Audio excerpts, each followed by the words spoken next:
অশ্লীলতার অভিযোগ তুলে ৬ অভিনেত্রী ও ৩ নির্মাতাকে লিগ্যাল নোটিশ পাঠিয়েছেন বাংলাদেশ সুপ্রিম কোর্টের আইনজীবী। অভিযোগ অনুযায়ী সেলিব্রিটি ক্রিকেট লিগ ট্রফি ২০২৫ টুর্নামেন্টে অংশ নেওয়া কিছু অভিনেত্রী অশালীন পোশাক ও অঙ্গভঙ্গি প্রদর্শন করেছেন, যা সমাজের অশ্লীলতা ছড়াচ্ছে এবং ক্রিকেট প্রেমীদের অনুভূতিতে আঘাত করেছে।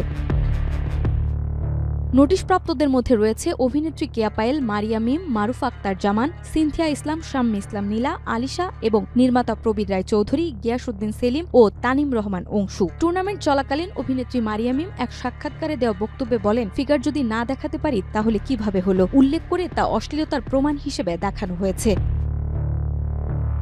আইনজীবীর দাবি, যেহেতু বাংলাদেশে ইসলামী মূল্যবোধ অনুসরণ করা হয়, তাই জনসমক্ষে এই আচরণ অনুচিত। তিনি সেলিব্রিটি ক্রিকেট লিগ কর্তৃপক্ষকে শালীন পোশাকের নির্দেশনা জারি ও তা মেনে চলার আহ্বান জানান।